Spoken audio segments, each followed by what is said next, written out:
Knowing Allah's Prophets and Messengers, the fourth book of the Eemaan Made Easy series by Muhammad al-Jibali. Chapter 3. Mission of the Prophets. Allah subhanahu wa ta'ala sent His messengers with the most important job. He sent them to deliver His teachings and guide the people with them. In what follows, we will see the most important ways in which the Prophets carried out their job. Elements of the Prophet's mission. Leading to reform. The Prophets were sent by Allah subhanahu wa ta'ala as truthful and sincere guides for the people. All of the Prophets, Allah's peace and blessings be upon them, had one purpose and goal: saving the people from misguidance and leading them from darkness to light. They were leaders to goodness and reform, as Allah subhanahu wa ta'ala describes them. We made them the Prophets leaders, guiding the people by our command. Surah Al-Anbiya, Ayah 73. Calling to worship Allah alone. The most important part of the Prophet's mission was calling the people to worshipping Allah alone. Allah subhanahu wa ta'ala says, "We did not send any messenger before you, O Muhammad, but have revealed to him that there is no true God except me. So worship me, O people." Surah Al-Anbiya, Ayah 25. Allah subhanahu wa ta'ala also says, "Indeed we have sent to every nation a messenger saying, worship Allah alone and avoid false gods." Surah Al-Nahl, Ayah 36. Guiding to goodness and warning from evil. Every prophet worked hard to show his people the right way. He told them what is good for them and ordered them to do it. He warned them from every evil act and ordered them to stay away from it. Abdullah ibn Amr radiallahu anh reported that the Prophet sallallahu alaihi wasallam said, "Indeed, it was a right upon every prophet before me to guide his people to the best before he knew for them, and to warn them from the evil that he knew for them."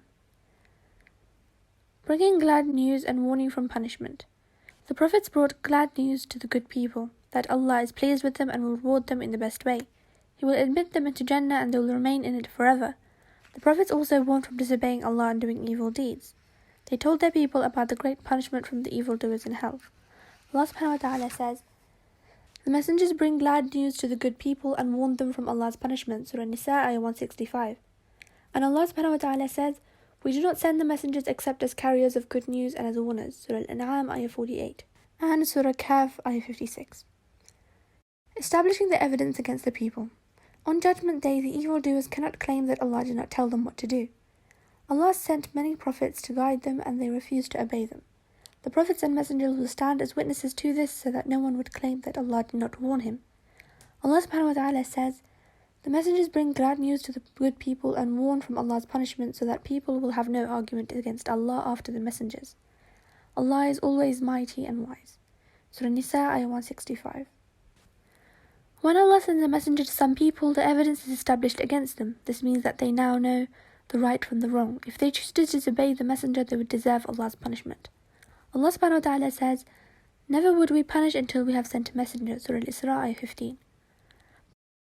Bringing laws and justice to humanity. By themselves, the people cannot establish justice. They cannot make laws that are pleasing to Allah and fair to all of them. They need guidance for this, and Allah's guidance is delivered by His messengers. Allah subhanahu wa ta'ala says, "We have surely sent our messengers with the clear signs, and we sent down with them the clear scripture and the balance so that the people would establish justice." Surah Al-Hadid, Ayah 25. The balance is the law that allows the people to deal with each other fairly.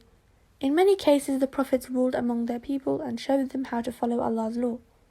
This was true about Adam, Nuh, and after the flood, Musa, Muhammad sallallahu alaihi wasallam, and many other prophets. Allah subhanahu wa ta'ala says, "Those prophets are the ones to whom we gave the scripture and authority and prophethood.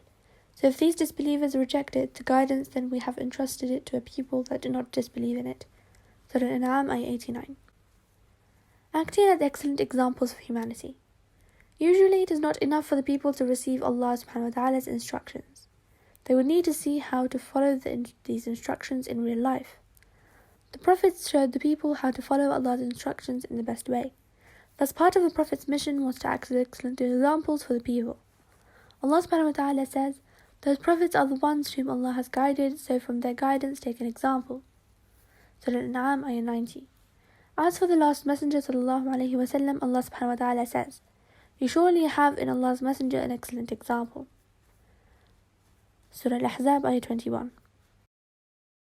Asking Allah to help people. The Prophets were very merciful towards their people. They wanted them to see the truth and be guided by it. They made dua to Allah to guide their people and save them. Abu Hurairah radiallahu anhu reported that the Prophet ﷺ said, "Every prophet made an acceptable dua for his people. Each prophet has already made his dua, but I saved my dua for my ummah to intercede for them on Judgment Day."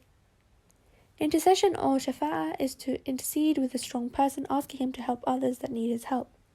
Intercession with Allah may only be done with his permission. The most important intercession on Judgment Day is when the Prophet ﷺ was devoutly asked Allah to save his ummah from the punishment and to admit them into Jannah. We should understand that from this hadith, a Prophet is granted just one acceptable supplication throughout his life. We know that this is not true and that Allah accepts from the Prophets much more than He accepts from other people.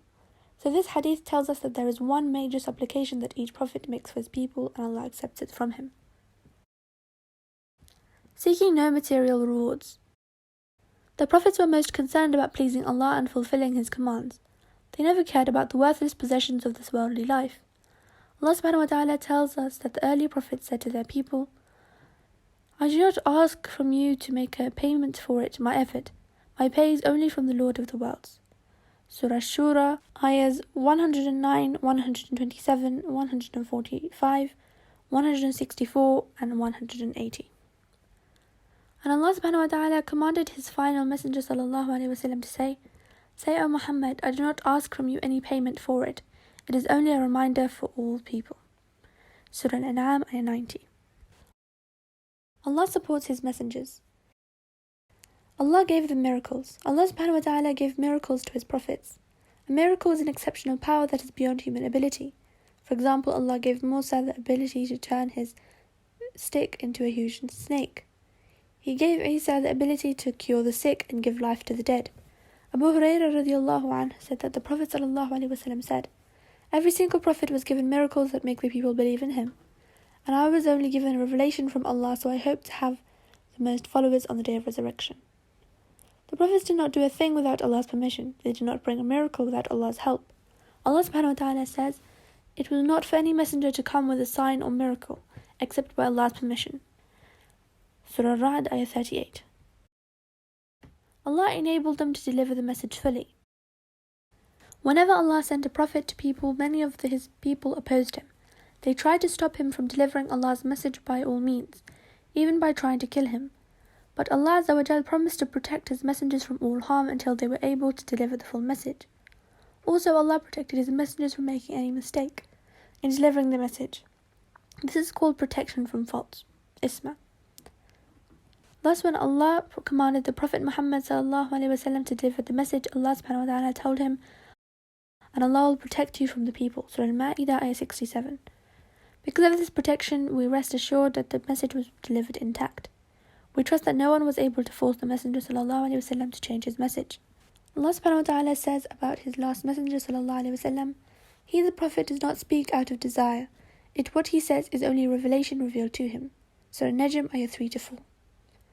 Any authentic instructions that we receive from Prophet ﷺ are part of the message that Allah subhanahu wa ta'ala revealed to him. So we have to accept them and follow them.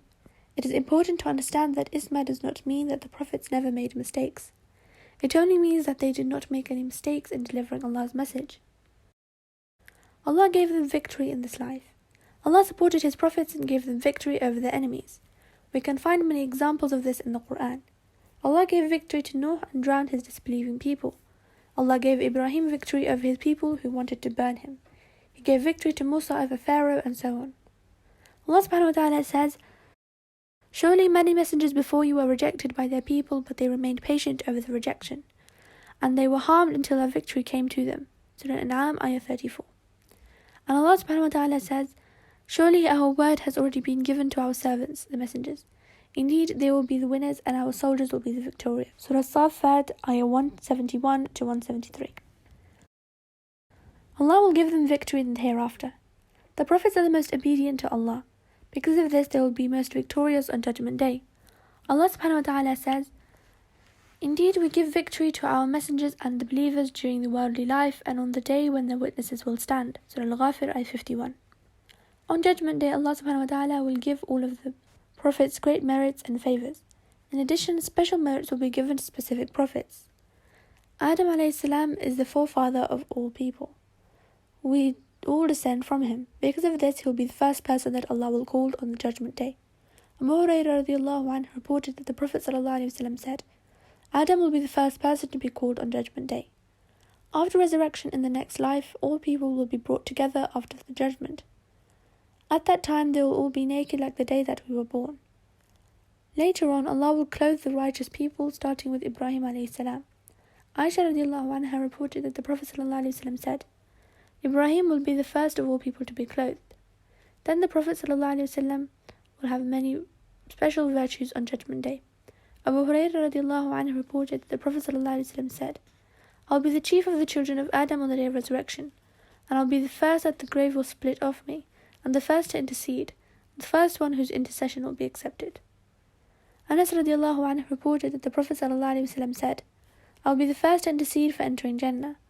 I will have more followers than any other prophets on Resurrection Day, and I will be the first to knock on the gates of Jannah.